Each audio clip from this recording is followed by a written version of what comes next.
नमस्ते मेरे प्रिय साथियों, मकर राशि वाले दोस्तों। नवंबर दिसंबर का जो महीना है आपके लिए काफी बेनिफिशियल होने वाला है, क्योंकि आपके लाभ भाव में महाकुंभ लगने वाला है। ग्रहों का जमावड़ा होने वाला है, चाहे वो सूर्य हो, चाहे वो मंगल हो, चाहे वो बुध हो, और आने वाले टाइम में शुक्र भी। तो कुल मिलाकर बहुत सारे ग्रहों का इस घर में एक लाभ भाव में इकट्ठा होना भिन्न भिन्न प्रकार से आपको बेनिफिट देने वाला है। अलग अलग तरीके से आपको लाभ भी। कर्क में उच्च के हैं और अतिचारी हैं जो सेवेंथ हाउस से गोचर कर रहे हैं। ये इनकी भी सीधी दृष्टि लग्न पर जा रही है आपके, और कहीं ना कहीं जब सेवेंथ हाउस में बैठेंगे तो ये भी वहां से अपनी पांचवी दृष्टि डालेंगे आपके कर्म भाव पर, आपके लाभ भाव पर, सॉरी, आपके लाभ भाव पर दृष्टि डालेंगे। तो बहुत सारे ग्रहों का आपके 11th हाउस में बैठना और अच्छे शुभ ग्रहों की उस पर दृष्टि जाना, ये एक बहुत गजब का संयोग बन रहा है। कई सारे योग इस समय कुंडली में बनने जा रहे हैं आपके, जिनको कि हम राजयोग कहते हैं।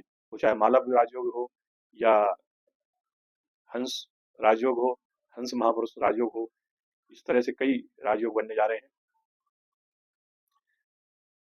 इन राजयोगों का आपको फायदा लेना चाहिए। मेरा ये कहना है आपसे कि जब सूर्य 11th हाउस में आते हैं तो शासन प्रशासन से आपको अच्छा बेनिफिट करा देते हैं, बड़े भाई बहन से भी अच्छा लाभ करा देते हैं, ससुर से भी अच्छा लाभ करा देते हैं, और शासन प्रशासन से तो बेनिफिट कराते ही, उच्च अधिकारियों से आपको बेनिफिट कराएंगे। मंगल भी चूंकि वहां बैठ रहे हैं, इनका भी यही काम है, ये भी जब 11th में बैठते हैं तो बहुत अच्छे। और बुध भी आ जाएंगे तो बुध आदित्य योग सूर्य के साथ बैठकर बनाएंगे। तो राजा, मंत्री, सेनापति, युवराज सब इकट्ठे होने जा रहे हैं, और साथ ही साथ इन पर अमृत वर्षा हो रही है गुरु की दृष्टि। तो सातवें घर में उच्च के होकर गुरु बैठे हुए हैं और उच्च की दृष्टि जाएगी, तो और पांचवी दृष्टि जाएगी तो पूर्व जन्म के जो आपके प्रारब्ध हैं उनका भी आपको सहयोग मिलेगा मिलेगा इस समय। तो जो पूर्व जन्मों के कर्मों का फल हमें नहीं मिला, अच्छे कर्मों का फल, वो गुरु इस समय आपको दिलवाने का काम करेंगे। तो ये जो समय है, अपने हॉरोस्कोप को देखिए, बहुत ही अच्छा समय है। यदि प्लानिटरी पोजीशन आपके हॉरोस्कोप में अच्छी है तो ये भाग्योदय का समय है आपके लिए। जो भी तकलीफें थी, जो भी कष्ट थे, उनसे उभरने का समय है ये। राहु आपके धन भाव से गोचर कर रहे हैं, और जब मंगल बैठेंगे आपके 11th हाउस में तो वहां से जो है चौथी जो दृष्टि जाएगी वो इनकी धन भाव पर जाएगी। तो प्रोटेक्शन का काम रहता है, मंगल का काम है, सेनापति है, तो आपके धन को प्रोटेक्ट करेंगे, गलत कार्यों में लगने से बचाएंगे, प्रॉपर्टी में आपका इन्वेस्टमेंट करा सकते हैं। तो इस समय आपको यदि कोई पेरेंटल प्रॉपर्टी आपकी ऐसी थी जो किसी कारणवश आपसे छूट गई थी, या कहीं रहन लग गई थी, गिरवी लग गई थी, और उसको आप लेना चाहते हैं, तो उसके लिए बहुत अच्छा अवसर है। कुटुंब परिवार का भी आपको हेल्प मिलेगा सब काम को करने के लिए। कम्युनिकेशन का यदि आपका काम है, वाणी से रिलेटेड आपका काम है, आप ज्योतिषाचार्य हैं, भागवताचार्य हैं, अच्छे प्रवक्ता हैं, स्पीकर हैं, मोटिवेशनल स्पीकर हैं, आप कम्युनिकेशन के क्षेत्र में काम करते हैं, मोटिवेशन के क्षेत्र में काम करते हैं, पत्रकारिता के क्षेत्र में काम कर सकते हैं, तो ये समय आपके लिए गोल्डन चांस लेके आ रहा है, अच्छे अवसर लेकर आ रहा है। इस अवसर को आप बनाइए और पूरा पूरा लाभ लीजिए। तो विगत 7-8 वर्षों में, या बल्कि मैं ये कहूंगा कि ये पिछले एक दशक में जो लॉसेस आपको हुए हैं उसकी रिकवरी का ये समय है। पेशेंस के साथ अपने धन का इन्वेस्टमेंट करिए, उपयुक्त जगह पर धन को लगाइए, और स्लोली स्लोली, ग्रेजुअली ग्रेजुअली आप आगे बढ़िए। आपको आने वाला समय है वो अच्छा लाभ देगा। एक और रीजन बताता हूँ कि कोई व्यक्ति शनि की साढ़े साती या शनि की ढैया या शनि की महादशा, इनसे एक बार गुजर जाता है ना, तो आप ये मान के चलिए दोस्तों कि उसकी बैलेंस शीट तैयार हो जाती है, उसकी ऑडिट हो जाती है। क्या उसने अपने पास्ट लाइफ में अच्छा बुरा किया, क्या उसने इस जन्म में अभी तक अच्छा बुरा किया, इन सब का हिसाब किताब हो जाता है। बहुत से लोगों को आपने ये देखते हो कैसे सुना होगा कि मैंने तो किसी का बुरा किया नहीं, मैं तो सबकी मदद करता हूँ, मैं तो सबकी हेल्प करता हूँ, फिर भी मेरे साथ ऐसा क्यों होता है। तो मित्रों, मैं आपको बताऊं कि ये उसका रीजन ये है कि आपने पिछले जन्मों के जो कर्मा थे, जिसकी वजह से ब्लॉकेज लगे हुए हैं आपकी प्रोग्रेस में। आप 2 कदम आगे बढ़ते हैं, और जैसे ही बिल्कुल मंजिल पर पहुंचने की स्थिति में आते हैं और तुरंत से जो है 2 की जगह 4 कदम पीछे आप हो जाते हैं। उसका वजह यही हैडल होते हैं, यही ब्रेकर्स होते हैं जो पूर्व जन्म का प्रारब्ध के रूप में हमको मिलते हैं। तो शनि की महादशा में इसका हिसाब किताब हो जाता है, नोक से नोक मिल जाती है, डेबिट क्रेडिट दोनों आपके जो कॉलम हैं उनको इक्वल करके और बैलेंस शीट नीचे बराबर में आ जाती है। तो उसके बाद शनि के बाद जो महादशा शुरू होती है वो बुध की महादशा चालू होती है। तो बुध व्यापार के स्वामी है इसीलिए, और बुध वाक् चातुर्य के भी स्वामी है। बुध चपल है, चंचल है, युवराज है, और जिस प्लानिट के साथ बैठते हैं उसके जैसा बिहेवियर करने लगते हैं। और चूंकि यूथ है, युवा है, एनर्जेटिक है, तो बुध की जो महादशा आती है इसमें आदमी कितना भी गिर पड़ गया हो, एक नई ऊर्जा के साथ काम करता है, एक नए जोश के साथ उठ के खड़ा होता है, और जो भी तकलीफ है उसको हुई, जो घाव उसको लगे, वो उनको भूलने की कोशिश करता है, उसकी हीलिंग होने लगती है। इसीलिए महर्षि पराशर जी ने जो व्यवस्था दी है हमको वैदिक ज्योतिष में, वो इसीलिए दी है।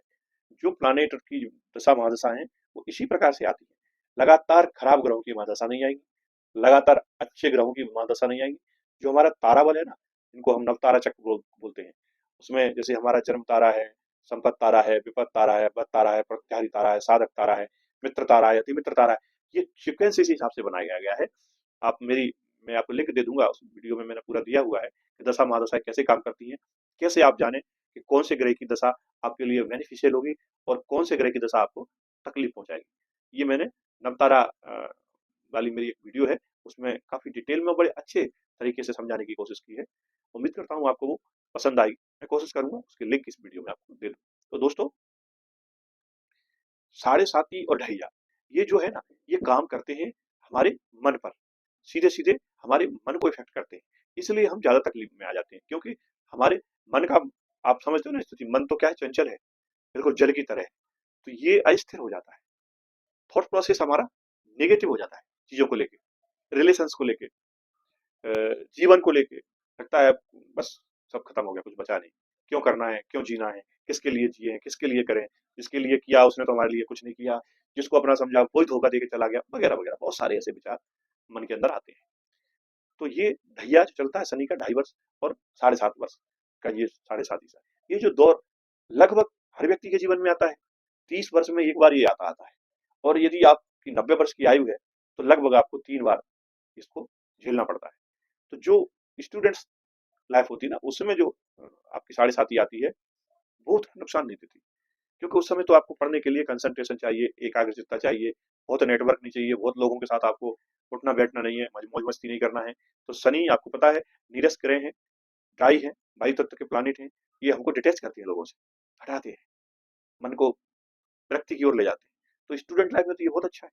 इसी प्रकार से तीसरा फेस होता है बुढ़ापे में, वो भी अच्छा होता है। उस समय भी हमको महामोह से दूर होना होता है, उस समय हमको संन्यास की ओर जाना होता है। तकलीफ देता है सबसे ज्यादा सेकंड वाला 7.5, जो कि दाम्पत्य जीवन में आता है, क्योंकि दाम्पत्य जीवन में 7.5 को झेलना हर किसी के बस की बात नहीं होती, क्योंकि वहां ये पोजीशन कर देते हैं शनि कि दूध का दूध और पानी का पानी कर देते हैं। वहां सारे आवरण उतर जाते हैं, सारे नकाब हट जाते हैं। कोई व्यक्ति यदि आपके साथ दिखावे का व्यवहार कर रहा है, बेरुखीपन का व्यवहार कर रहा है, तो वो उजागर हो जाएगा, या आप भी कर रहे होगे, आप भी उजागर हो जाओगे। हाँ बिल्कुल, नीट एंड क्लीन, बिल्कुल वॉशिंग मशीन में जैसे झकाझक साफ हो जाता है ना कपड़ा, वही काम होता है आदमी का 7.5 के अंदर। इसलिए मेरी आपको राय है कि आप इस गोचर का संयम के साथ बेनिफिट उठाएं, ना कि पीछे जो घट गया उसके बारे में सोच सोच के रोते रहे।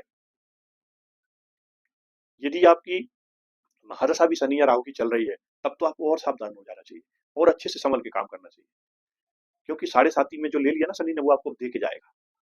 ये सब लेते लेते नहीं है, ये तो बस हिसाब किताब करते हैं, न्याय करते हैं। जितना तेरे हिस्से में इंटरेस्ट आएगा वही तुझे मिलेगा तेरी एफडी का।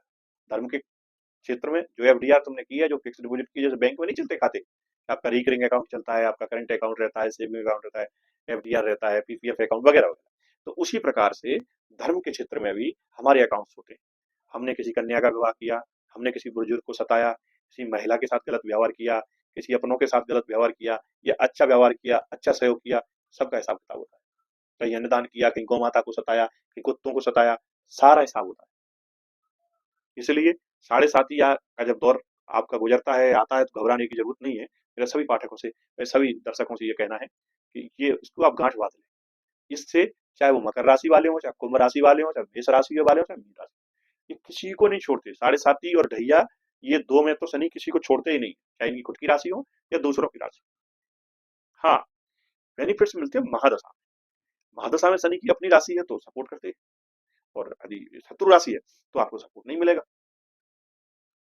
तो महादशा में मकर और कुंभ दोनों वालों को के लिए बेनिफिशियल होते हैं शनि, बशर्ते कि और अदर्स प्लानिट की पोजीशन ठीक हो। तो इस प्रकार से ये जो गोचर है आपके लिए बहुत लाभदायक होने वाला है। चाहे वो गुरु का गोचर हो, चाहे वो बुध का गोचर हो, चाहे वो शुक्र का गोचर हो, चाहे सूर्य का गोचर हो, चाहे मंगल का गोचर हो, चाहे राहु केतु का गोचर हो। ये जो समय है नवंबर दिसंबर का, इसमें आप इसका लाभ लीजिए।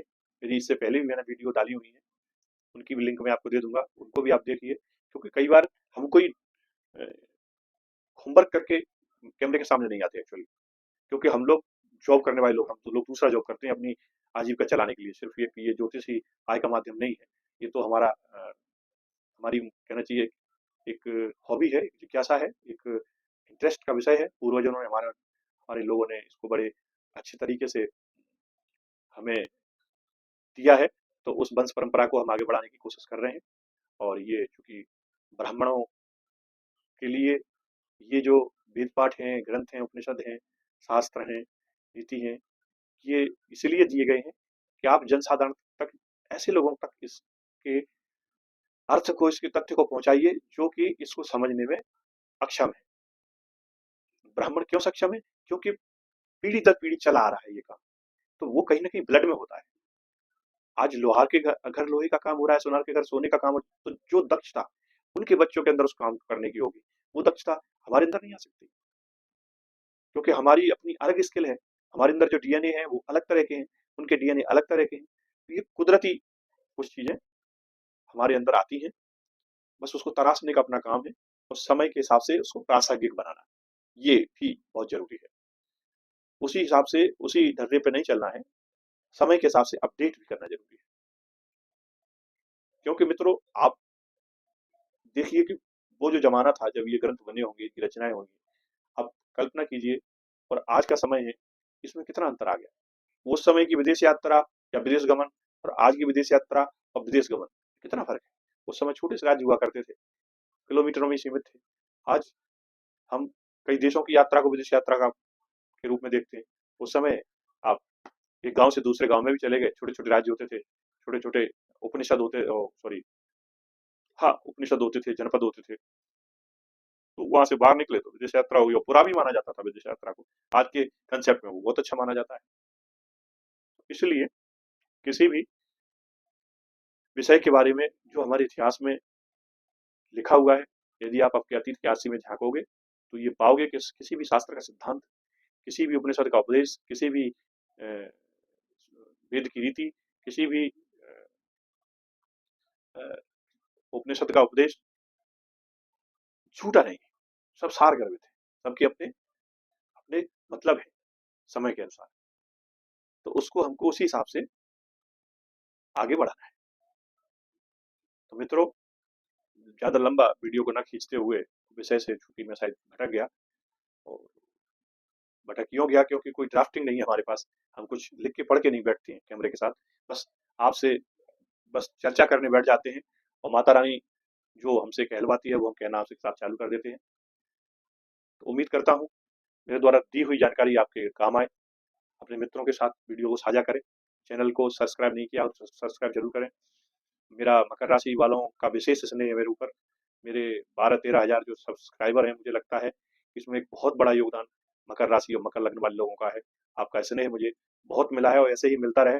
इसी कामना के साथ हमारा ये ओम एस्ट्रोबर्ड परिवार फले फूले और आगे बढ़े। मिलते हैं अगले वीडियो में, तब तक के लिए नमस्कार दोस्तों।